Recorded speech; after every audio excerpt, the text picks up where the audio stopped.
Hola, ¿qué tal? ¿Cómo les va? Bienvenidos, esto es Tesis de Salud. Y hemos pasado ya más de 2 meses de esta cuarentena y muy de a poquito se van conociendo informaciones, claro, que vamos a compartir en este programa relacionadas con este COVID-19 que nos cambió la vida a todos. Y como siempre, desde Tesis queremos acercarte todo lo que tenés que saber para pasar de la mejor manera posible esta pandemia y también este encierro. Ya comenzamos con Tesis de Salud.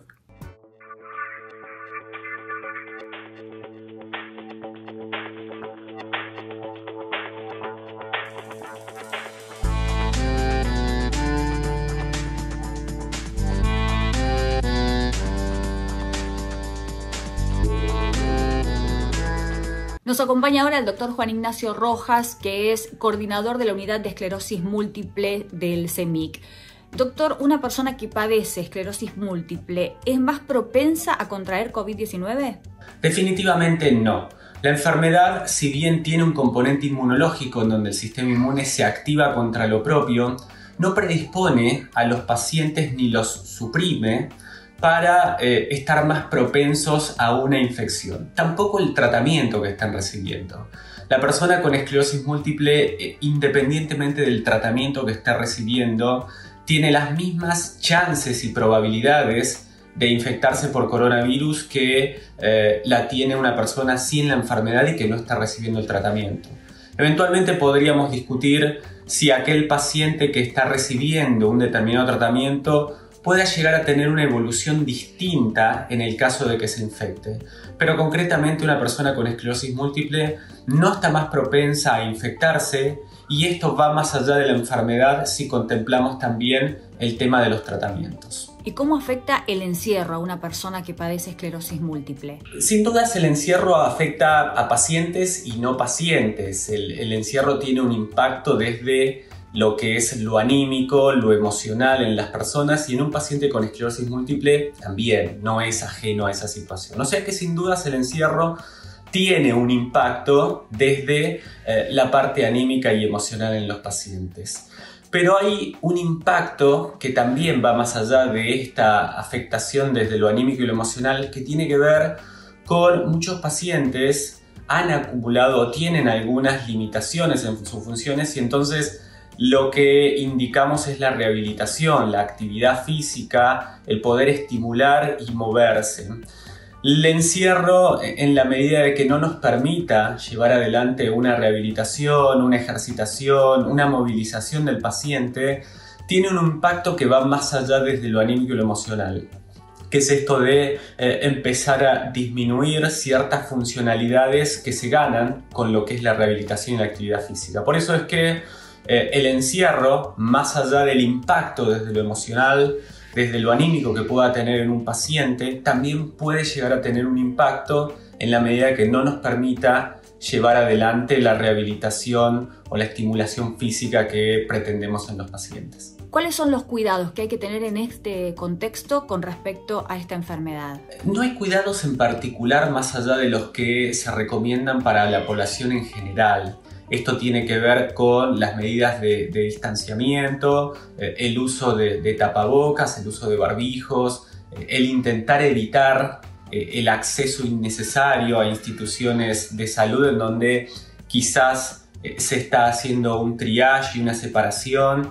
De todos modos, más allá de esos cuidados en general, en un paciente con esclerosis múltiple, independientemente del tratamiento, y esto de vuelta, vuelvo a remarcar, no hay cuidados en particular ni diferenciales de los que aplicamos a personas que no tengan la enfermedad. Son los cuidados y las medidas en general, y quizás el punto más crítico es el intentar evitar estudios o por ahí el acceso a determinados controles y estudios que por ahí no son tan necesarios en este momento. Fuera de eso, no hay otros cuidados en particular que recomendamos a los pacientes. ¿Algunos consejos en particular que nos pueda dar para personas con esclerosis múltiple?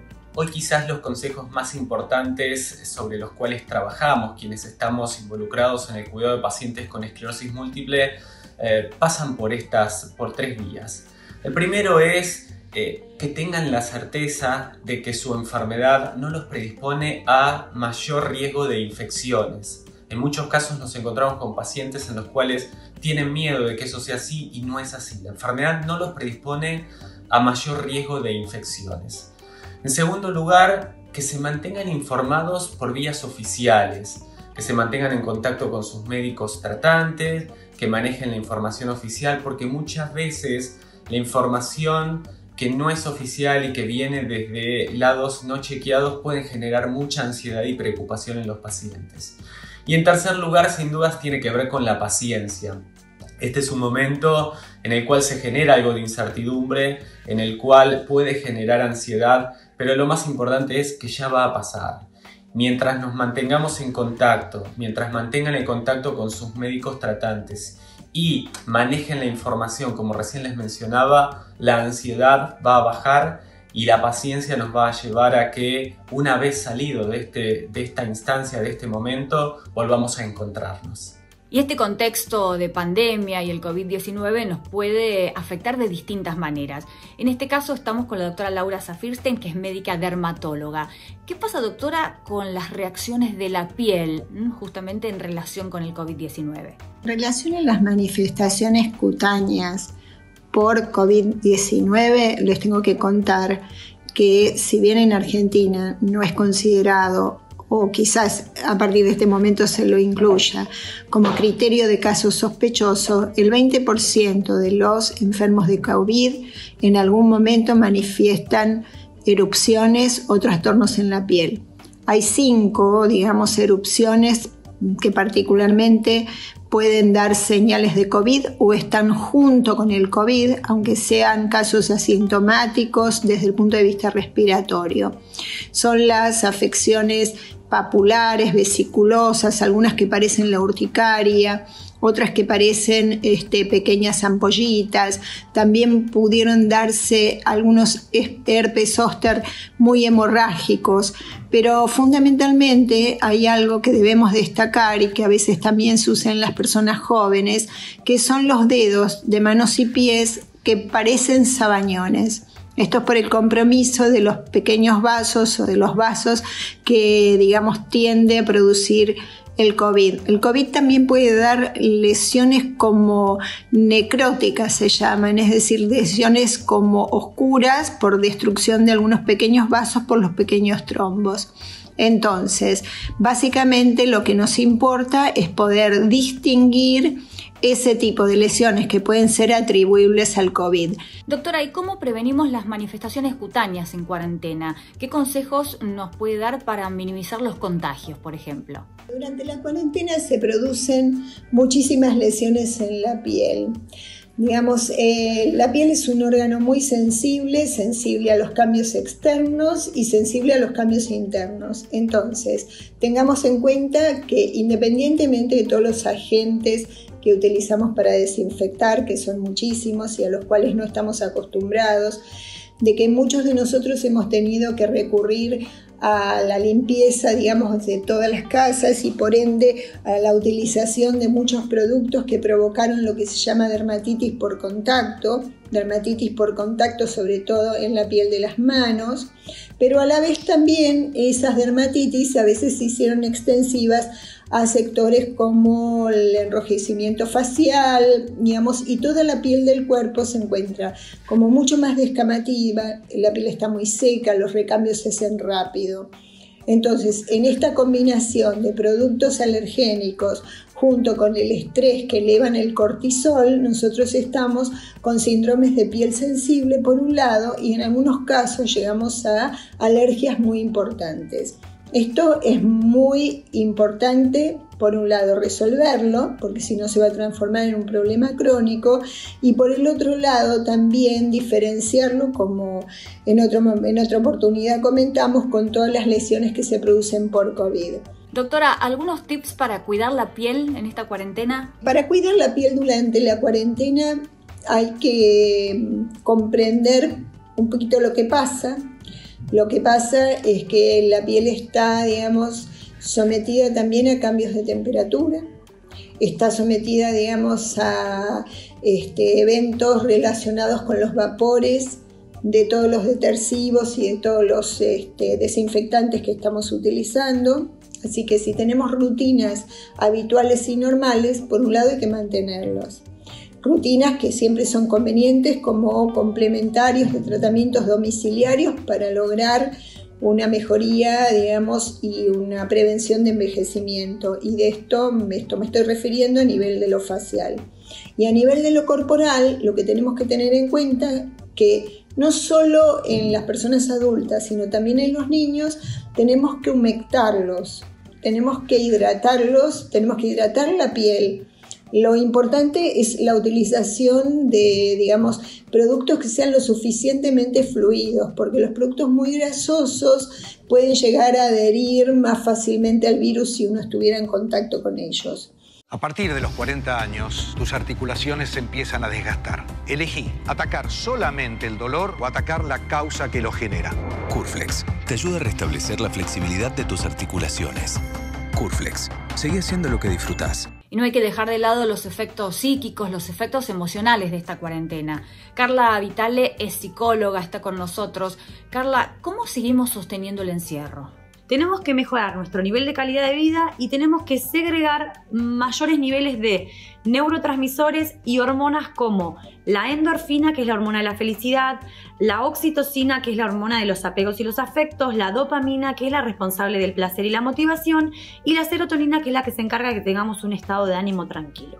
¿Cómo vamos a hacer esto? Con ejercicio físico, con cultivar nuestra mente, con aprender algo nuevo en esta cuarentena, desarrollando el deseo y la motivación, con comiendo saludablemente, con horarios y rutinas y permitiéndonos generar mayores endorfinas, ciertos caprichos también, comer algún chocolate para generar la satisfacción, buscar recursos variados que nos entretengan y nos distraigan, que tengan que ver con nuestra historia ocupacional, para que sean actividades significativas que se puedan convertir hábitos, inclusive en una identidad ocupacional el día de mañana.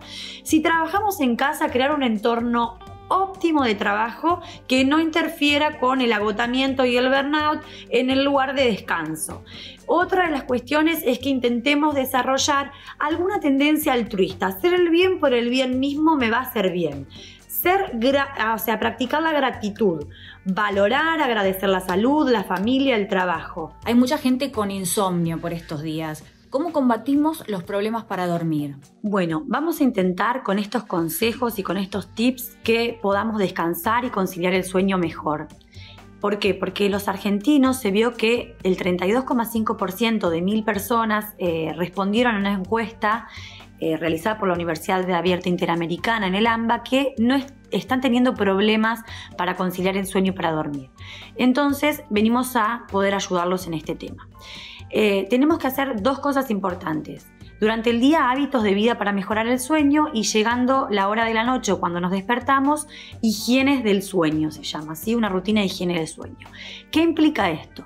Durante el día que podamos programar descansos regulares. Esto que implica que si tenemos una tarea muy ardua, que cada tantas horas podamos descansar, tomarnos un descanso. Si tenemos que tomar una siesta, que no sea más de 30 a 45 minutos, porque luego a la noche no vamos a poder conciliar el sueño o nos vamos a despertar. ¿Sí? Otra de las cosas es que el entorno, si trabajamos en casa, de trabajo no coincida con el lugar de sueño o de ocio y tiempo libre, si es posible. Si no es posible, que lo retiremos y limpiemos ese lugar de trabajo para que después sea el lugar de sueño, pero que no dejemos todo mezclado. Otra de las cuestiones es que decidamos un horario regular para irnos a dormir, para levantarnos, y que lo respetemos. Esto va a ser importante. Otra de los temas es no usar ropa de cama todo el día. Poder diferenciarnos en la vestimenta en función de las tareas del día. Otro de los tips es que podamos, llega la hora de sueño, que podamos evitar la cafeína antes de dormir, evitar el alcohol, evitar el cigarrillo, evitar las comidas copiosas, ¿sí? Evitar el ejercicio físico intenso y evitar el uso de pantallas. Esto antes de irnos a dormir. Otra de las cosas es que cultivemos la gratitud. Antes de irnos a dormir, podamos dar gracias, escribir una cosa de la que damos gracias en ese día para poder empezar el día siguiente tranquilos. Otra de las cuestiones es escribir las tareas del día siguiente para que nuestro cerebro desconecte durante el sueño y no estemos pensando qué es lo que tenemos que hacer mañana, ¿sí? Dejémoslo tranquilo y lo anotemos en una agenda, mejor si es lápiz y papel, al lado de la mesa de luz. Otra de las cosas que podemos hacer es establecer esta rutina que se cumpla todos los días igual, ¿sí? Y crear un ambiente relajado. Es importante la temperatura del lugar, ¿sí? Del dormitorio, que sea fresco, no que sea muy caluroso, ¿sí? Eso es importante. Y aparte que esté libre de sonidos y de factores distractores como mascotas, como pantallas, como elementos que hagan ruidos. Eliminarlos lo más que podamos. Y también es interesante que, si bien dijimos que no a la cafeína, no al alcohol, no a las comidas copiosas, no al ejercicio físico intenso, no al cigarrillo, no al uso de pantallas, antes de dormir, sí hay alimentos que ayudan para conciliar el sueño, que tienen triptófano, como por ejemplo la banana, la leche o también puede ser el huevo. Entonces, estos 3 alimentos nos ayudan a conciliar el sueño. También una tisana, un té de valeriana también, para no acudir a la medicación. Si nos despertamos a medianoche, no al uso de tecnologías, no al uso de tecnologías, no agarrar el celu para mirar, y sí poder tomarnos un té de valeriana o hacer una respiración consciente, ¿sí? Un mindfulness de la respiración. Poder estar consciente en los 5 sentidos también mientras respiramos. Respiración diafragmática abdominal. Respiro por la nariz, llevo el aire a la panza contando en 4, sosteniendo en 2 en la panza, ¿sí? Y largando en 6. Esto lo podemos hacer antes de dormir también. Importante también el ejercicio físico durante el día y una buena alimentación. Está con nosotros hoy Marcelo Naín, cirujano cardiovascular, y queremos saber, doctor, si el coronavirus puede afectar el corazón. Lo que siempre me gusta aclarar primero es que este nuevo coronavirus denominado SARS-CoV-2 produce una enfermedad denominada COVID-19 que en el 85% de los casos produce cuadros leves. Hay un 10% que produce cuadros moderados, como si fuera una gripe fuerte, y después hay un 5% de casos graves. Dentro de ese 5% de casos graves puede producir o puede afectar al corazón directamente, produciendo lo que llaman las miocarditis, que es una inflamación del músculo cardíaco. Pero bueno, hay varios virus que pueden producir miocarditis. Por ejemplo, el de la gripe, el citomegalovirus, el herpes virus, los rotavirus, los adenovirus. O sea, hay múltiples familias, como dijimos, de virus que lo pueden producir estas miocarditis, pero en cada una de ellas son en los cuadros más graves. ¿Cuál es la relación, doctor, entre el COVID-19 y los pacientes con antecedentes cardiovasculares? El objetivo de los virus no es enfermar o matar a las personas. El objetivo de los virus es replicarse, entrar a la célula y empezar a autoperpetuarse, tomar el código genético de la célula y replicarse.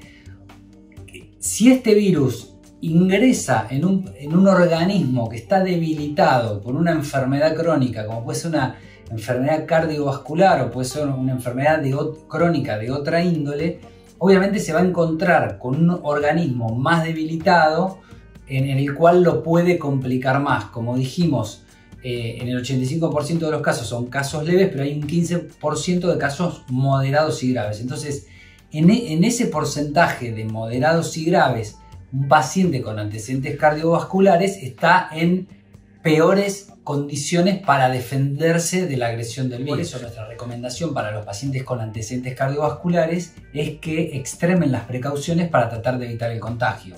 ¿Y cuáles son estas precauciones que deberían extremar los pacientes con antecedentes cardiovasculares? El aislamiento obligatorio mientras dure la cuarentena, pero fundamentalmente lo que es el lavado de manos y el manejo del distanciamiento social.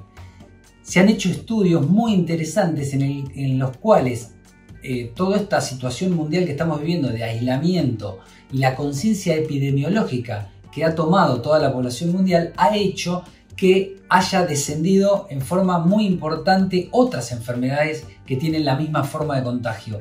Por ejemplo, bajó un 62% la mortalidad por gripe en Hong Kong. Bajaron enfermedades como sarampión, rubiola y varicela han bajado en todo el mundo. Y esto forma parte de que la gente ha tomado conciencia, gracias al coronavirus, de cosas que tendríamos que haber hecho antes, como por ejemplo, o haber incorporado antes, como por ejemplo, esto del lavado de manos, el distanciamiento social, etc. Y una pregunta muy importante, ¿por qué hay miedo de acudir a los consultorios en este contexto? ¿Los pacientes en tratamiento cardiovascular pueden posponer sus consultas? Una de las dudas que más aqueja a los pacientes hoy en día es qué hacer con sus controles médicos, sobre todo en aquellos pacientes que tienen enfermedad cardiovascular. Como ustedes saben, las enfermedades cardiovasculares representan la primera causa de muerte en Argentina y en el mundo. Por eso es muy importante que no dejen de concurrir al médico para continuar la periodicidad que venían llevando con sus controles. Cuando se le consulta a los pacientes por qué no concurren, la mayoría les expresa que no lo hacen por miedo a contagiarse del coronavirus. Lo que tienen que saber es que la mayoría de las instituciones de salud han hecho protocolos para que no se mezclen los pacientes con patologías no COVID que los pacientes que tienen coronavirus. Está muy bien protegido, las instituciones están muy bien protegidas, están muy bien protocolizadas. Por un lado entran los pacientes COVID, por el otro lado los pacientes no COVID. Obviamente hay que concurrir al centro o al médico con las protecciones que ya todos conocemos, el barbijo, por ahí alguna protección ocular, el lavado de manos antes y después, pero el mensaje es no dejar de concurrir al médico y continuar con los controles para que la enfermedad crónica no se descompense. Y finalmente vamos a hablar de los grandes olvidados y los más afectados, no tanto directamente por el COVID, sino por la cuarentena. Hablamos de los chicos. Mauricio Strugo es psicólogo. Mauricio, los chicos en casa hace tanto tiempo, ¿es momento de que salgan a la calle? Los niños son como esponjas que absorben todo lo que nos pasa. De hecho, al ser más emocionales, por ser más chicos y tener la facilidad de estar conectados más con sus emociones que los adultos, quienes por razonar, por pensar tanto, quizás perdimos esa capacidad tan interesante que tienen los niños, puede generar, ¿sí?, que ellos puedan recibir la emocionalidad que está en el ambiente y al no tener explicaciones sobre lo que está sucediendo, angustiarse, ponerse mal y hacer síntomas como pueden ser portarse mal, hacer travesuras, rebelarse contra alguno de los pedidos de los padres, como por ejemplo que ayuden a ordenar.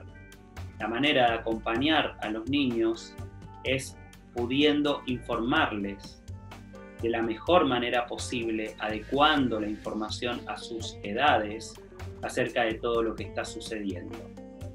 Permitir que ellos también puedan poner en palabras lo que les está pasando con esto, qué emociones les producen. Y por el otro lado, acompañarlos generando una rutina, pero que también tenga cierta flexibilidad.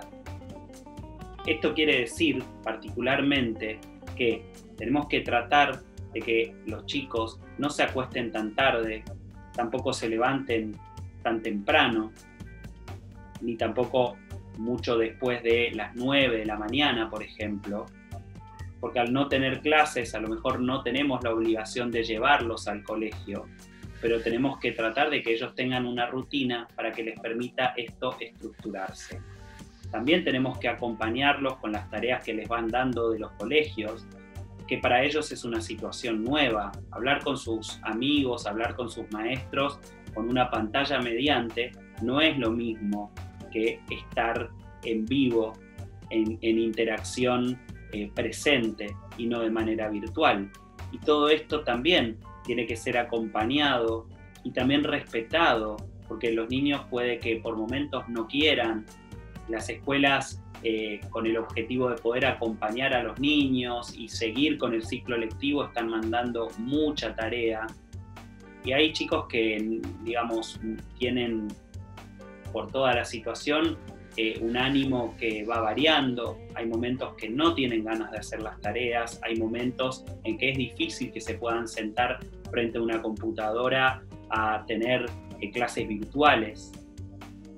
Y nosotros como adultos tenemos que acompañar esta situación, tratando de no exigirles, aceptando lo que les pasa, pero acompañar de una manera amorosa, es decir, tratando de que puedan seguir con esto, tratando de que puedan adaptarse, pero también entendiendo que necesitan jugar porque el juego es una excelente manera de expresar todas las emociones que tienen contenidas, porque tenemos que tratar de que los chicos puedan sentirse contenidos y puedan ser sostenidos por nosotros los adultos. Y se nos fue el programa. De esta manera llegamos al final de Tesis de Salud, pero te esperamos la próxima semana, porque como siempre te decimos, es mucho mejor si nos cuidamos juntos. Gracias por estar del otro lado. Chao.